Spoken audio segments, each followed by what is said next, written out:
This is Optimal Startup Daily, episode 215, User Investment. Make Your Users Do the Work, by Nir Eyal of NirAndFar.com.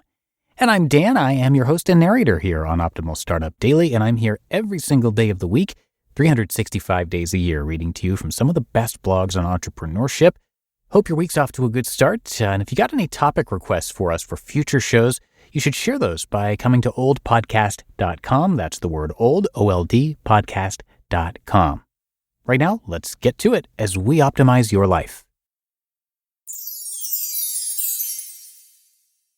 User Investment. Make Your Users Do the Work, by Nir Eyal of NirAndFar.com.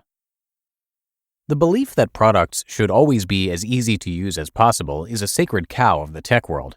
The rise of design thinking, coinciding with beautiful new products like the iPhone, has led some to conclude that creating slick interfaces is a hallmark of great design. But like all attempts to create absolute rules about how we should interact with technology, the law that design should always decrease the amount of effort users expend doesn't always hold true. In fact, putting users to work is critical in creating products people love. This will be referred to as user investment or investment. Several studies have shown that expending effort on a task seems to commit us to it. For example, when buying a lottery ticket, players are able to either choose their own numbers or play a set of digits generated randomly. Certainly, choosing either option has no effect on the odds of winning. Traditional thinking would predict that the less effortful path would be the one users prefer. However, the opposite is true. Despite the considerable effort required to pick the lottery numbers, a process reminiscent of filling out multiple choice questions on the SAT, players who choose their own numbers play more. This phenomenon isn't just about a skewed perception of luck. According to a classic study by Ellen Langler, even when players are explicitly told their chances of winning, they choose to trade worse odds for the ability to play the numbers they spent the time and effort picking. Examples of how escalations of commitment makes our brain do funny things abound. Its power makes some people play video games until they keel over and die. It's used to influence people to give more to charity. It has even been used to coerce prisoners of war to switch allegiances. Commitment is powerful stuff, and it plays an important role in the things we do, the products we buy, and our perception of who we are. Totally committed. The last step of the hook model, a framework I developed to help explain a pattern found in habit-forming products, is the investment phase. After a user has been triggered into action and duly rewarded, the investment phase is where the user is asked to do work and starts building commitment. It is here that the user is prompted to put something of value back into the system, typically in the form of time, money, physical effort, social capital, or personal data. As in any feedback loop, the cue, action, and reward cycle predictably condition a series of behaviors. Whenever users want the reward, the thinking goes, they do the intended action. For example, what prompted you to start reading this article? You were probably feeling a bit bored and were looking for something stimulating to read. You took the cue, boredom, now you're doing the action, reading, and you're now anticipating the reward. Keep reading, it's coming. But this pattern differs slightly in products that truly hook users. The brain has a unique system for keeping us searching for rewards. It adapts. Soon, something that seemed novel and interesting becomes common and dull. To keep pace with the brain's adaptation to stimulus, habit-forming products improve with repeated use. It is here that the investment phase is critical. Bits of work for future reward.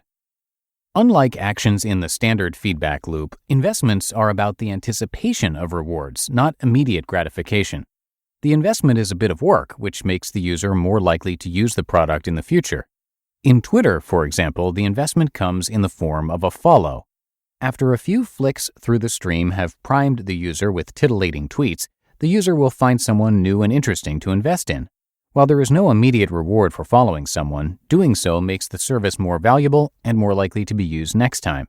LinkedIn provides another example of a company that understands the power of asking users to make small investments in the site. As Josh Ellman, an early senior product manager at the company, told me, quote, "If we could get users to enter just a little information, they were much more likely to return. We made you type in your current title and position at sign up, and then we're able to use that to draw you back in." End quote. The tiny bit of effort associated with providing workplace information created a hook the system could then use to get users to return. Commitments as a strategy. Habit-forming technology creates an association with an internal trigger, an itch to use the product, unprompted by an explicit call to action. The user engages with the service whenever cued by a particular emotion or context. The investment is the string that pulls the user back. The aim is to get the user to return unprompted. To do this, the habit-forming company increases the value of the product with each pass through the hook model. Value is added to the system in two ways. Stored value. Every time users input data, they create stored value. Evernote, Salesforce, and Pandora provide examples of products which do not necessarily create burning desires, but create habits by getting users to do bits of work. A habit is a behavior without, or with very little, cognition, and thus these products meet this definition. People use these stored value products as part of their regular routines. The more users invest, the less they think about using them. Evernote's Smile Graph demonstrates how, over time, users increased engagement with the service the more they used it over time.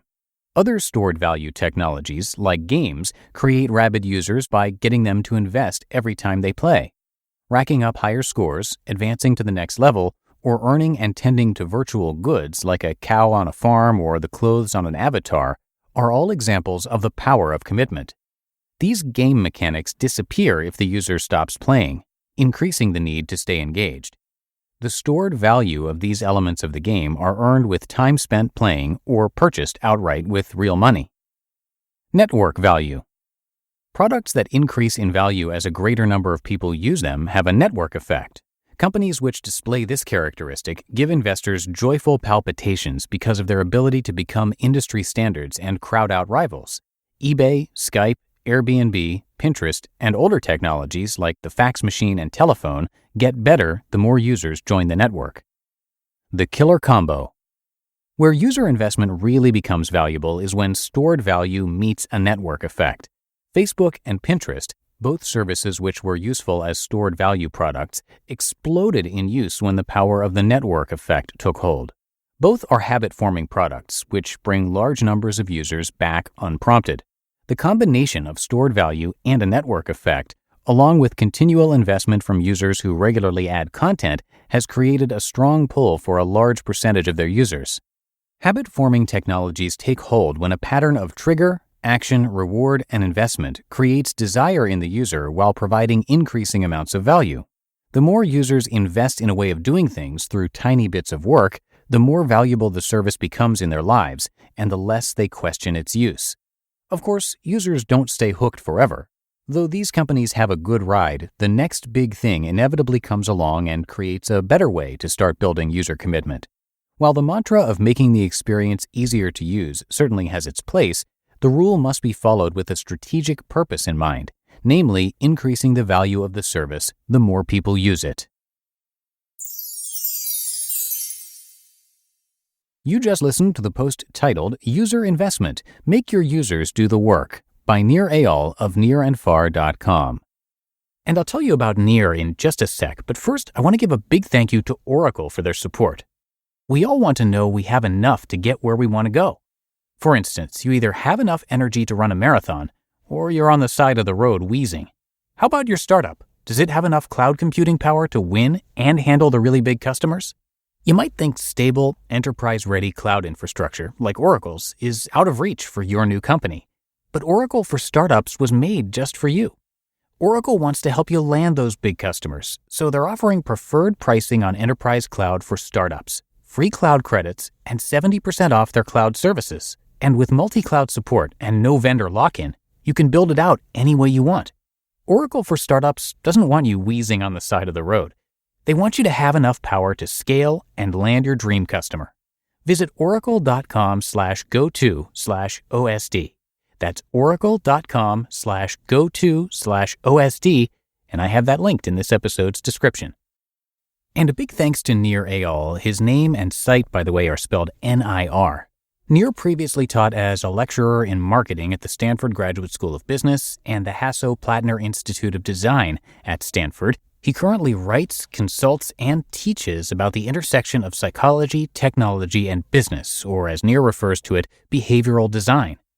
Since 2003, Nir has co-founded and sold 2 tech companies and was dubbed by the MIT Technology Review as the prophet of habit-forming technology. He's also the author of 2 best-selling books, Hooked, How to Build Habit-Forming Technology, and Indistractable, How to Control Your Attention and Choose Your Life. Those are highly reviewed books, and you can check them out as well as see his blog and much more at NirAndFar.com. Again, that's NirAndFar.com, and I have that linked in this episode's description. And that should do it for today. Thank you so much for being here and for listening all the way through. And I will, of course, be back with you tomorrow for the Tuesday show, and that's where your optimal life awaits.